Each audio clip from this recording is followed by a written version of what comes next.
Welcome to another episode of the STR Sisterhood. I'm your host, Stacy St. John, and I am so delighted, as always, to be spending a few minutes with you today. Thanks for inviting me into your day.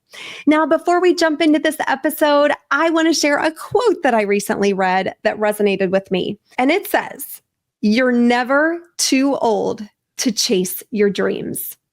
I love that. That comes to us from Diana Nyad, who is an American author, journalist, and motivational speaker. Diana, thank you for those awesome words.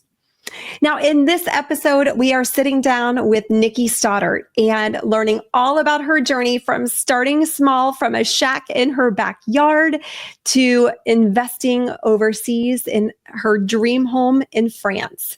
And I can't wait for you to meet her. So without further ado, let's dive into my conversation with Nikki.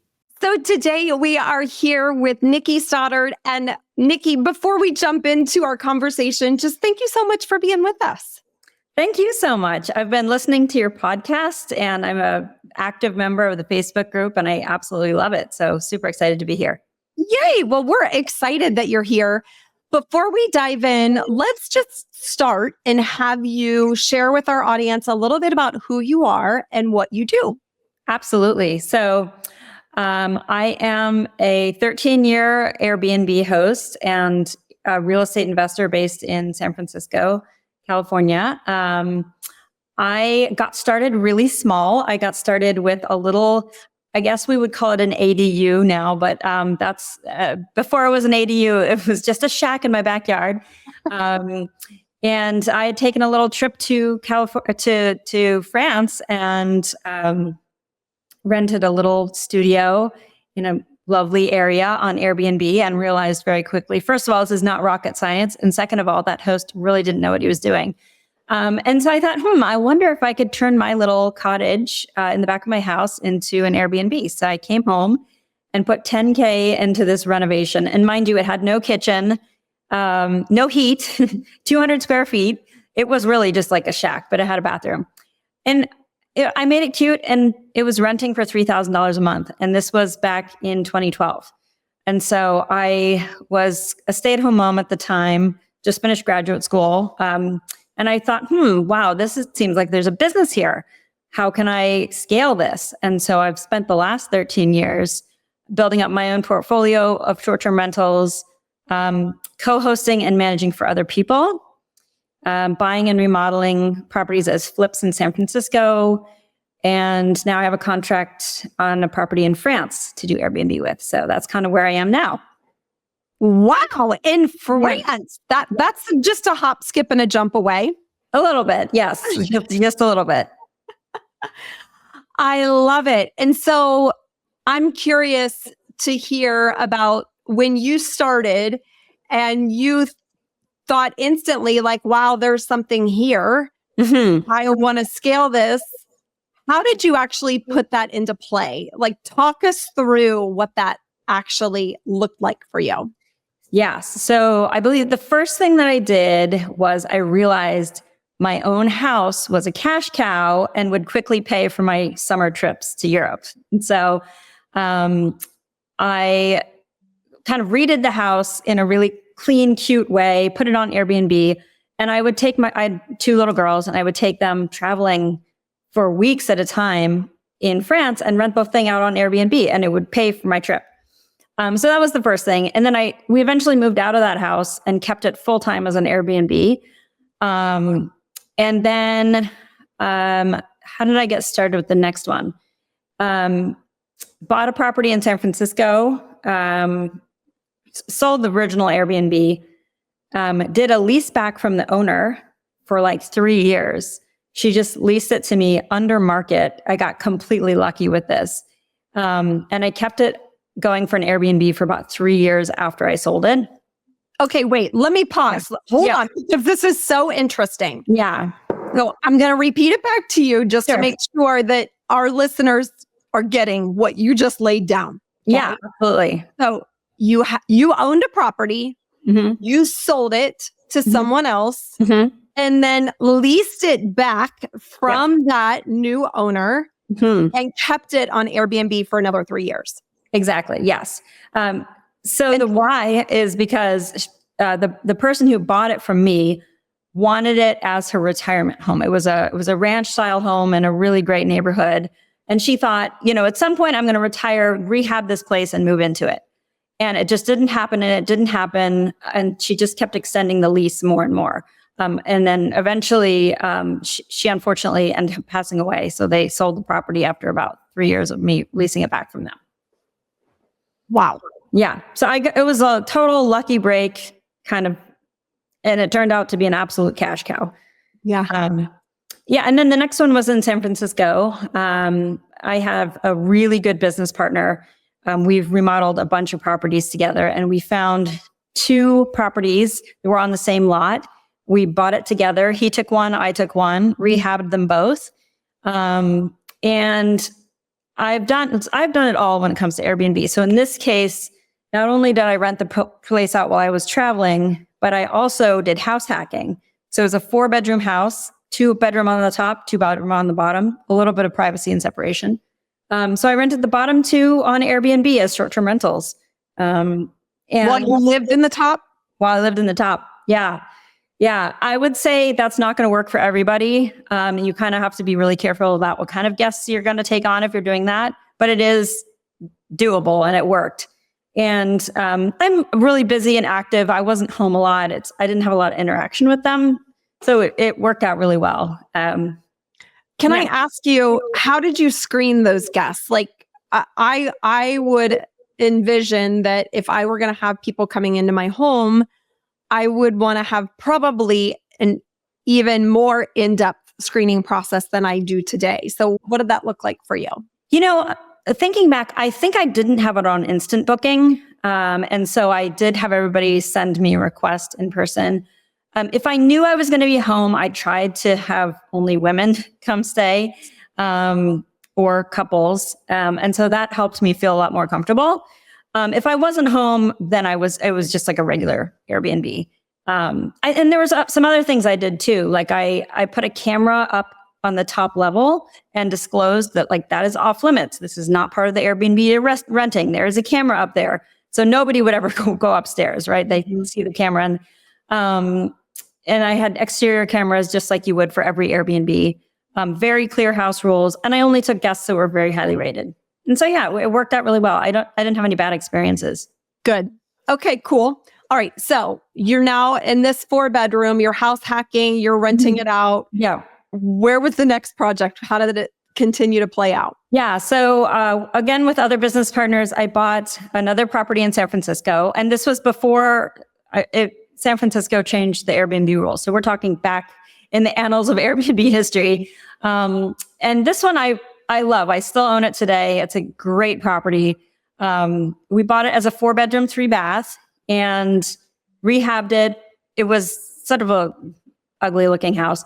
Rehabbed it. We turned it into a 6-bedroom, 4-bath, and we were renting the rooms individually on Airbnb, like a co-living house, but short-term rentals, and it worked really well. And then, of course, Airbnb changed the rules and said, nothing under 30 days. So we had to pivot and scramble a little bit. But it turned out it was a fantastic property for midterm rentals. So Furnished Finder, Airbnb, and now Ohana.ai is a new platform. And it does phenomenally well because the carrying costs are very low. It needs pretty much no maintenance. It's not stuffed with amenities. You're not paying a hot tub guy. Like it's set up for working professionals who are coming by the month. Mm-hmm.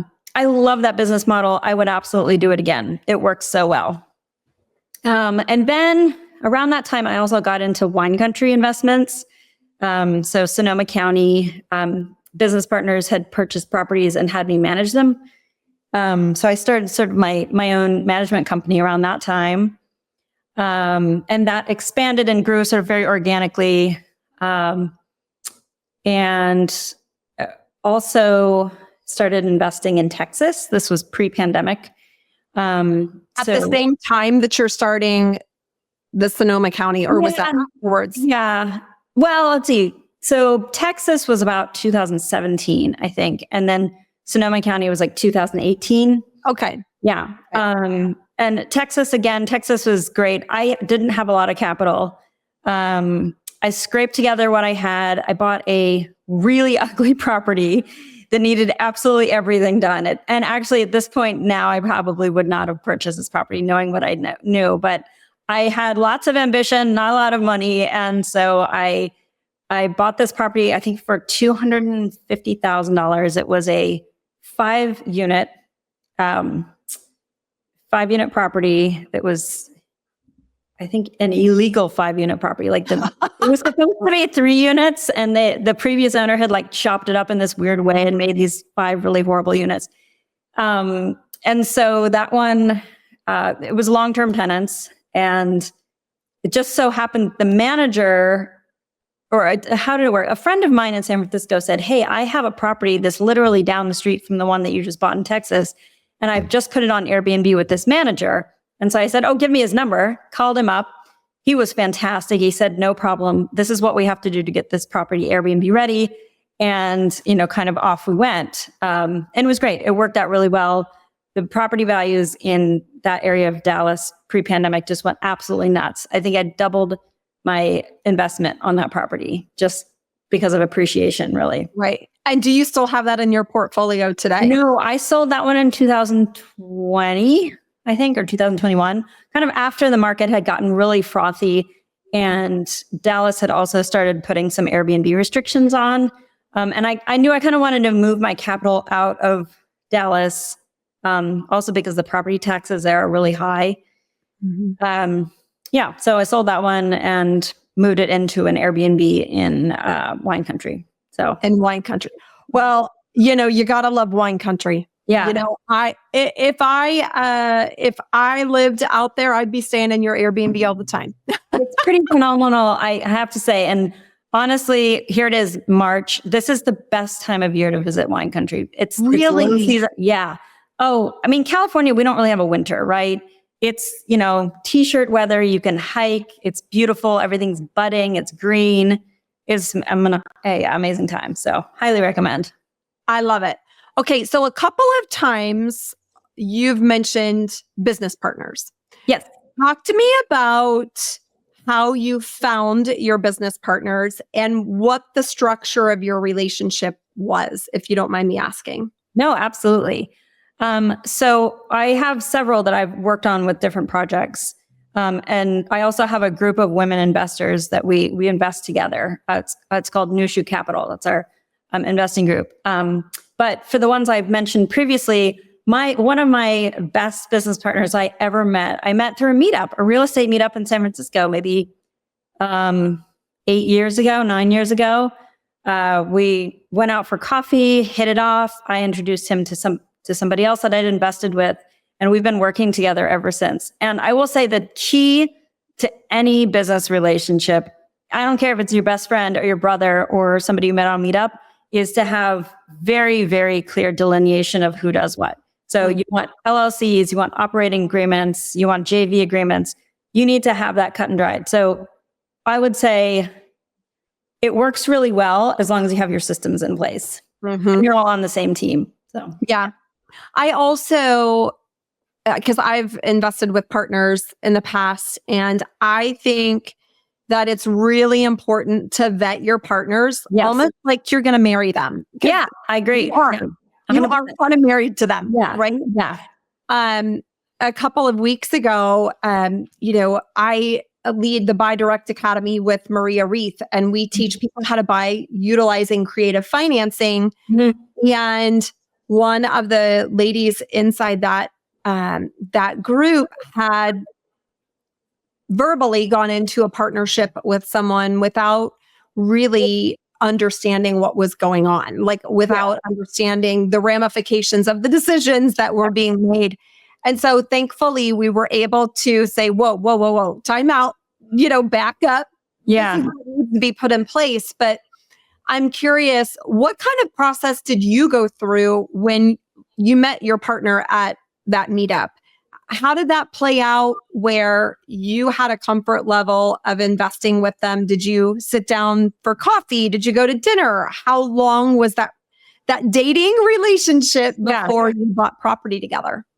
Yeah, so I would say all of the above. And the other thing was my business partner actually is way more experienced in real estate than I was. He's a realtor.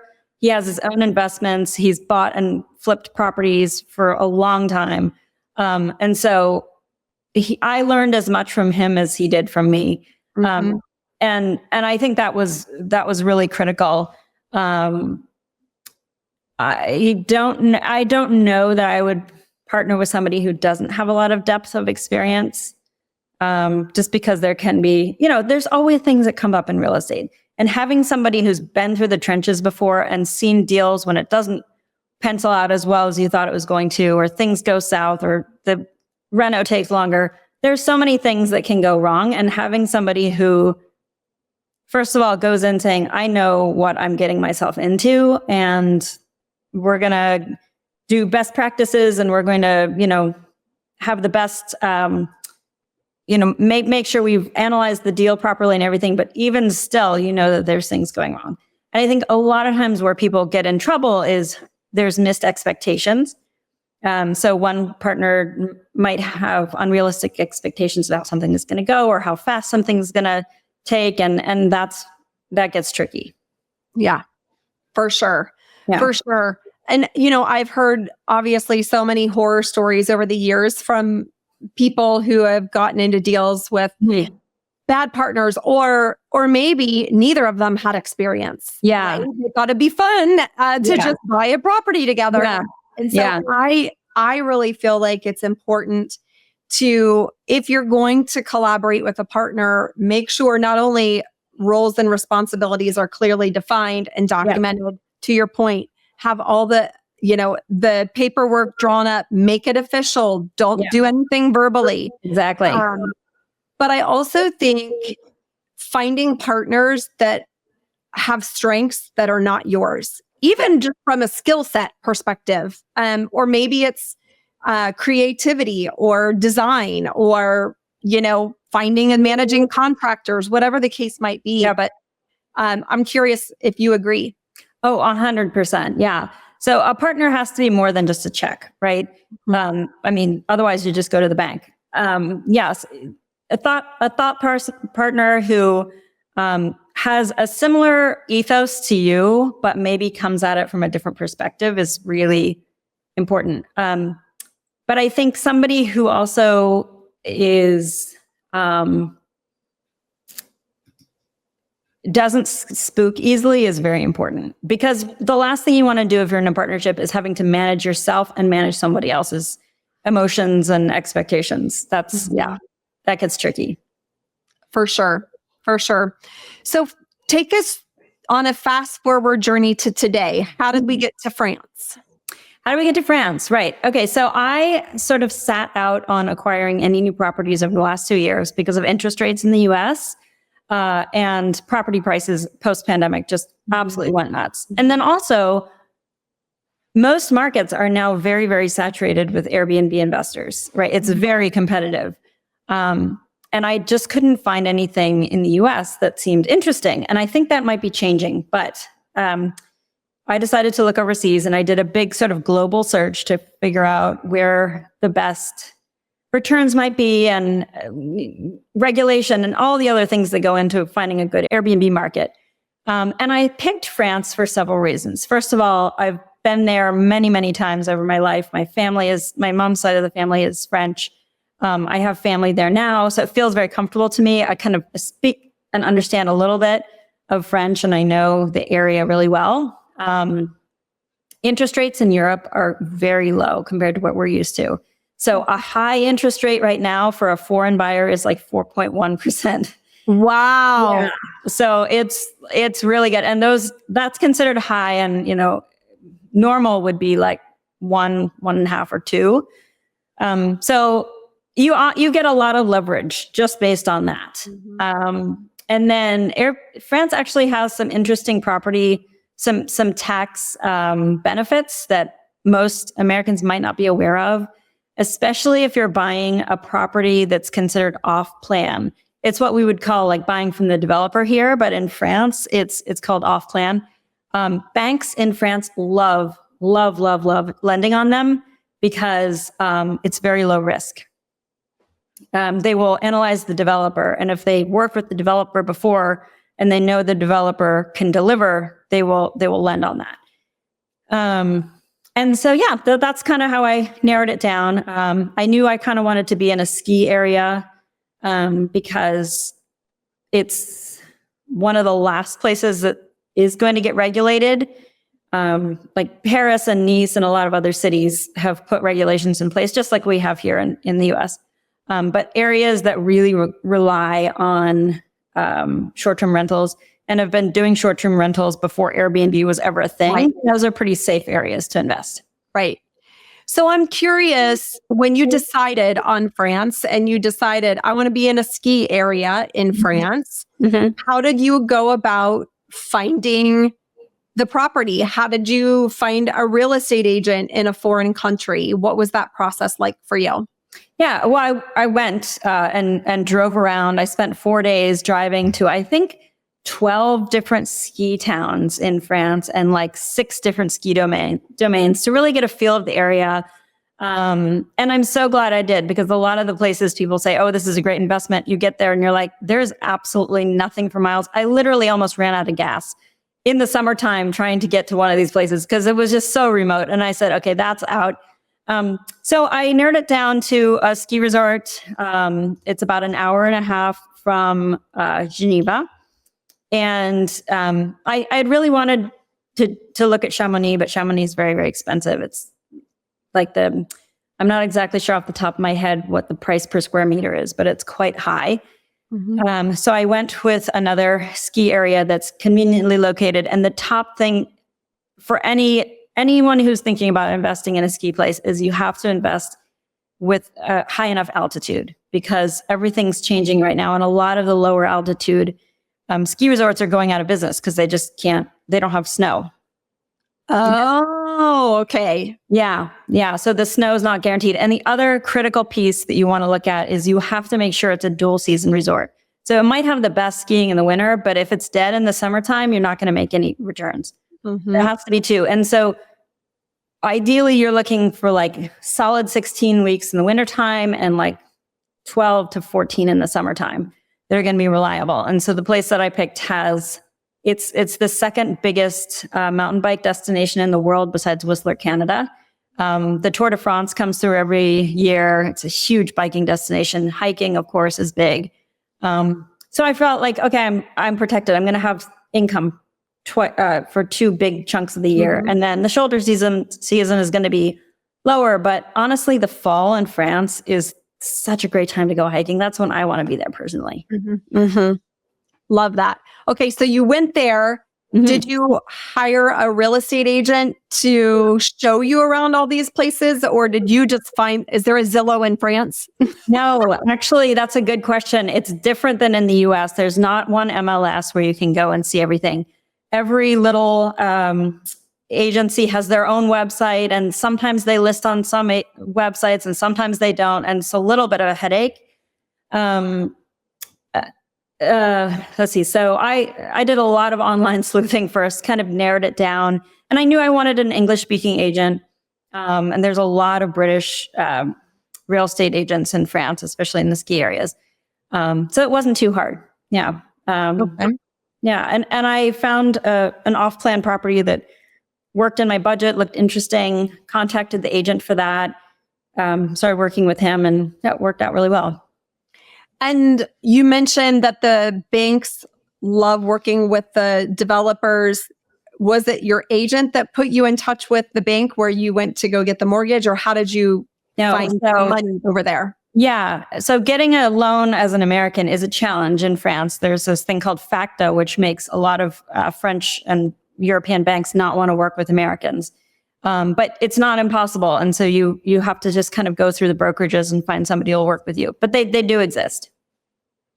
And what is the loan turnaround time or closing time? Is it similar to what it is here in the States? No, things work really much more slowly in France. So the sort of hilarious thing, I didn't realize this, but when I signed my contract, they give you a year to get your financing in place. So you put your earnest money down, and then they hold the property for you. And not only to get the financing, so the loans or the contract says, like you would in the US, you go to talk to your banks and they kind of give you this pre-approval, which in the US is kind of ironclad. In France, it basically means nothing. It just means we sort of looked at you and said, we'll agree, but we really, can walk away at any time.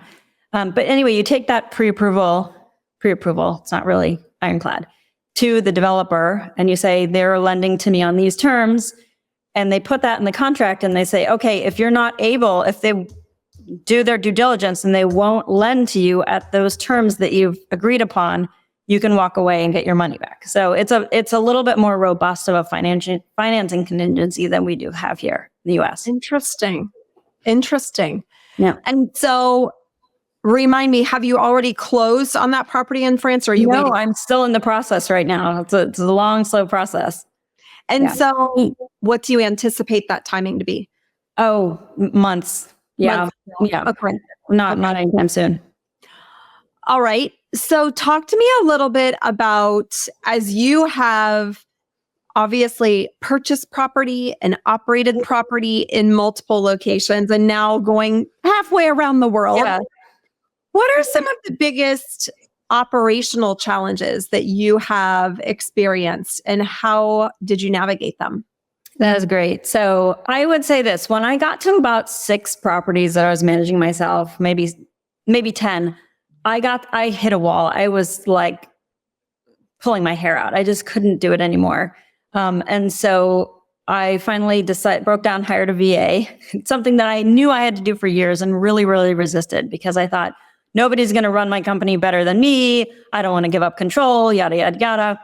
And of course, it turned out to be the best decision I've ever made. Not that it's perfect, right? You're managing another person, or in this case, I have a team now, but they handle a lot of the operations. So that has given me a life back. Because short-term rentals, right, as we all know, it's very intense. It's very intense customer service and management. Hiring a VA team, best decision ever. They work 7 days a week, 8 hours a day. If I'm traveling, up to 12 hours a day. And it's a team of people. So it's not just one person. Yeah. I have a 24/7 concierge team that are remote professionals, overseas. And oh my gosh. And it's absolutely wonderful, because not only does it take workload off of other people, and I've always had a team-based structure from the start. Yeah. And so as I was growing, I could see that my one team member was filling up capacity-wise and was lacking bandwidth. So I knew I had to get ahead of that. So, but one of the things that I think is like the unspoken thing about having a team of people supporting the operation is peace of mind. Yeah. So when I go to bed at night, I know that when a guest calls in at 1:00 in the morning, they're going to get someone on the other line answering. Now, that might not be right for everyone. I'm not saying everyone needs a 24-hour operation, but I think it's so nice to know, all right, I've got good people around me who know how to support my business and support my guests. Yeah. And the worry isn't there. Did that worry end up going away for you after a little bit of time? And how long did that take, would you say? That's a good question. I can't pinpoint the exact time, but I will say about 2 years ago, I took my first off-the-grid backpacking trip. Wow. Like literally, I have a Zoleo device, which is satellite connected. So, when I say off the grid, my assistant could still ping me in very short numerical characters if there was an emergency. But basically, I was 5 days in the wilderness. And I think it must have been sometime around then that I was able to chill and just say, okay, somebody else has got this. But if I had to give some advice to myself or to anyone else getting started, I would say hire a VA sooner than later. Even if you don't think you need one right now, you don't have to hire them 24/7. You don't have to hire them full time or even part time. It could be, 5 hours a week, whatever it is, and just practice delegating things off of your list. Because I guarantee you, the more you practice delegating, the more you're going to realize what you can offload. And then you're going to free up time in your mind for creativity, project planning, writing. I have a Substack now. I write about Airbnb investing and managing. And, I wouldn't have time to do those things if I was like mission critical all the time. Totally.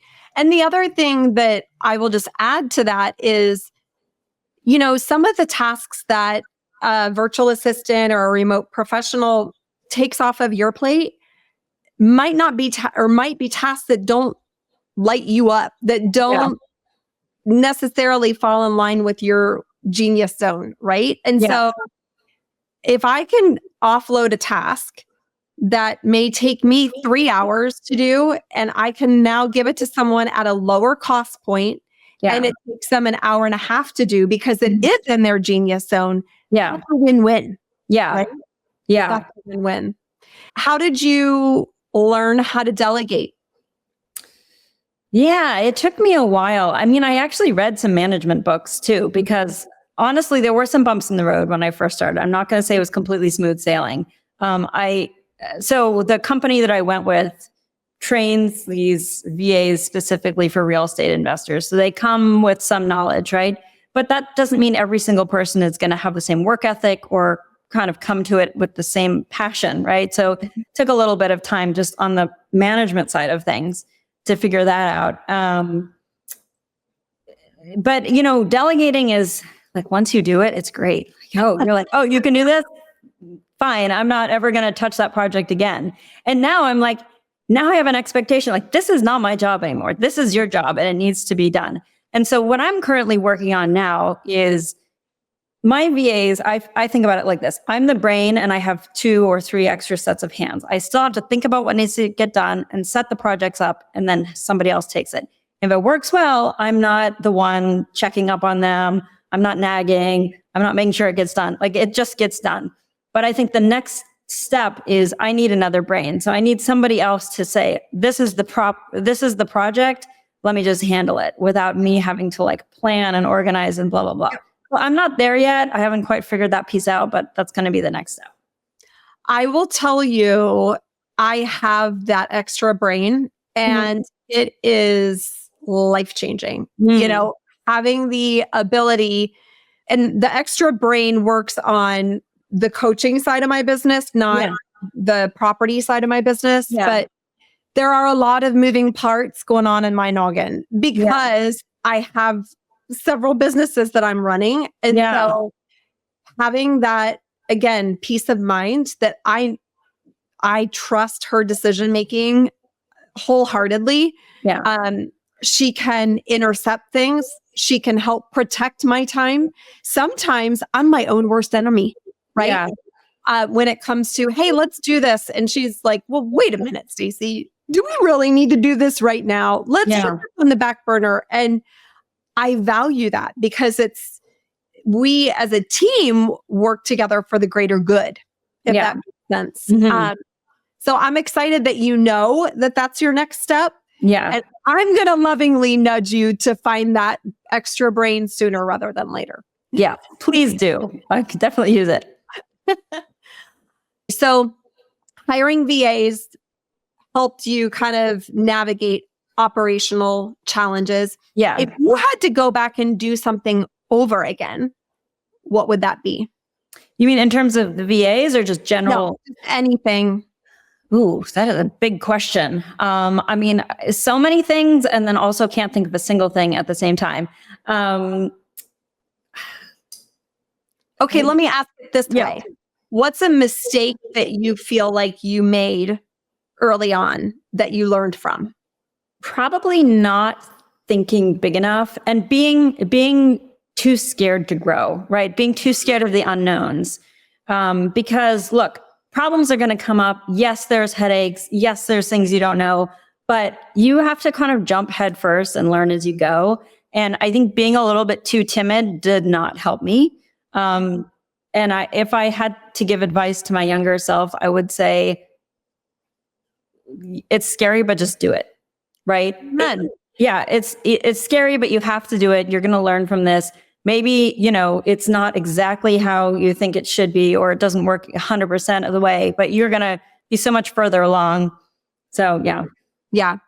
I talk about this in my new book, and actually I've got a quiz for it, but it's about establishing what zone you're operating in. Are you operating in the comfort zone, in the fear zone? Yeah. Which is where a lot of people operate. And then what happens is that fear gets so uncomfortable, they just go back to the comfort zone. Yeah. Right. Once you push through the fear zone, you get to the learning zone where you really start to identify and think bigger. And then eventually you get to the big zone, right? Where you're focused on just building internal greatness all the time. Yeah. And when you do that, your output is greater, right? Yeah. 100%. So yeah.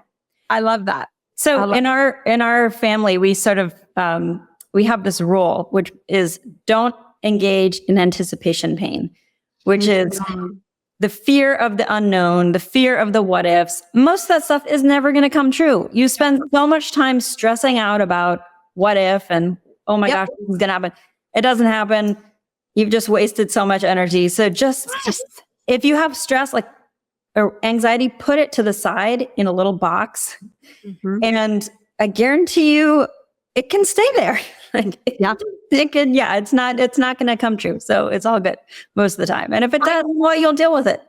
And I think, I'm curious to get your thoughts on this. I think some people are more predisposed to worry than others, maybe based on how they were raised or how they're wired. But I often will say to my husband, because I don't believe in worry, just like what you just said. I don't believe in worry. I don't feel like it's a good use of my energy, and I choose not to worry. Now, that doesn't mean that I don't have things on my mind that I am anticipating, okay, I need to have a plan B or a plan C if something doesn't go as planned. Right. But worry, I think, is a huge waste. And I love the way that you put that it's kind of a family thing. Like you grew up learning that your parents, they did a good job raising you. Because one of my biggest challenges is instilling that in my kids. One of my sons is a worrier. And I'm like, dude, you're just wasting your energy. Why do that to yourself? Right? 100%. Yes. I have daughters, and I will say hand in hand with the worry comes imposter syndrome. They are they love each other. It's like a little couple of they get together and they just, wreak havoc in your brain. We truly try and work on that. I think it is a muscle that needs to be developed. It's something that probably they grow out of as they get a little bit more life experience. But yes, definitely having parents say, hey, like, this is in your head. This is not what's happening in reality right now. I'm curious, do your daughters have any interest in real estate? Have they perked up about what mom is doing? They definitely have an interest in interior design. I keep telling them to start a business, any business, just go for it. And they roll their eyes every time I say this. No, one of them is studying engineering physics, and the other one's probably going into some sort of medicine. So probably not real estate. Maybe they'll come around. Well, I would say, and I try and instill this with them, like, look, you can have the W-2 income and the career, but always have your passive income. Airbnb, okay, it's not that passive, but real estate should be part of your financial picture for sure. Absolutely. And I think that's such great advice that young people need to learn early on. And this was never taught to me. I don't know about you. It was never taught to me until I went out and sought the information, right? But we take our W-2 income and we put that into investing in passive investments so that you end up being able to utilize those passive investments as income, right? And it's a cyclical, like it keeps compounding. Exactly. In a good way. Yeah. Yeah. And eventually, get to the point where you're financially free. Maybe you work because you want to work, but you're not working because you have to, right? You've got that passive income coming in. You really can enjoy your life. Amen. Amen. Sister friend. Absolutely. Okay, Nikki, I want to move to what I like to call the lightning round. Okay. So I'm going to ask you some questions and just answer with the very first thing that comes to mind. Okay. First question is, where is your favorite place to vacation? Europe, literally anywhere. Anywhere in Europe on the continent, I'm happy. I was going to expect you to say France, but Yeah. okay, I was pretty close. You're pretty close. Yeah. Okay, what's one place you've never been that you want to visit? Tanzania. Okay, now that's random. Talk to me about that. Well, so Tanzania has incredible safaris, wildlife. They have the Great Migration, and they have a beautiful island off the coast, Zanzibar, that I hear is just absolutely incredible. So would love to go. Yeah. All right. Put that on the bucket list. Yeah. All right. What is one thing you know now that you wished you knew when you were starting out in the world of short-term rentals? You're in the customer service game. You're not really in the real estate investment game as much as you think you are. Because customer service is really what your reviews are based on. Yeah. Now, the other side of that is you could buy a property and have it managed by someone like you. Oh, yeah. Then you're in the real estate investing game. But if you're operating exactly. short-term rental, oh my gosh. Yeah. You're in the real estate investing and the hospitality customer service business. Yes. Totally. Okay. Next question. What's the best piece of advice you've ever been given? Well, we've already gone over no anticipation pain. So that's taken. Second piece of advice, best piece of advice is listen to your gut. Oh, and believe people the first time they show you who they really are. I love that piece of advice. Did you learn that the hard way? Oh, yeah. Everybody learns that the hard way. Yeah. And I would say it took multiple tries too, right? Because the first time you learn it, you're like, oh yeah. And then the second person comes along and you still have to learn it. And then, that's a lifelong process. And that goes back to the other piece of advice is trust your gut. Yes. Right? Because oftentimes the first time someone shows their true colors, our gut it's speaking loud, right? Yeah. Oftentimes, not always. Yeah. But sometimes we want to give the benefit of the doubt because we're nice people and, Exactly. we often do it to ourselves, right? Where we're not learning that lesson. Absolutely. And I think especially as women, we're really conditioned to be nice, play nice, give people the benefit of the doubt. I don't think men necessarily have that same instinct as much. I would agree with that for sure. All right, last question. What's one person and or thing that you're grateful for today? My cat is sitting here right next to me. So I'm pretty grateful for her. She's pretty cute. I thought I was going to have to lock her in a room because normally she likes to join the Zoom calls. Let's see. So, I would say my family, of course, my partner who's been incredibly supportive and actually bought me a new microphone just for this because our microphone was really bad. Yeah, it was really sweet. He actually Instacarted it to the house before our meeting today. It was that is precious. Yeah, super sweet. That's awesome. Well, Nikki, I can't wait. I feel like we need a part 2 or a part due. Once you land in France and close on that property, that's going to be so fun to watch that adventure. And congratulations. That is so amazing. Thank you so much. I feel like the congratulations should happen after it closes, but we'll see. Yeah. Well, a work in progress for sure, but please keep us updated. Thank you so much. Thank you. Yay. Yeah. All right. One last question, Nikki. If someone wants to get a hold of you, is interested in learning more about you, where is the best place for them to find you online? Yeah, so I have a Substack. It's called The Hosting Roundup, and I'm also on LinkedIn. So those two are probably the best places. Love it. Love it. Love it. Thanks for being here. Thank you. Now, before you go, I want to give a special shout out to the amazing ladies already inside the brand new STR Sisterhood community.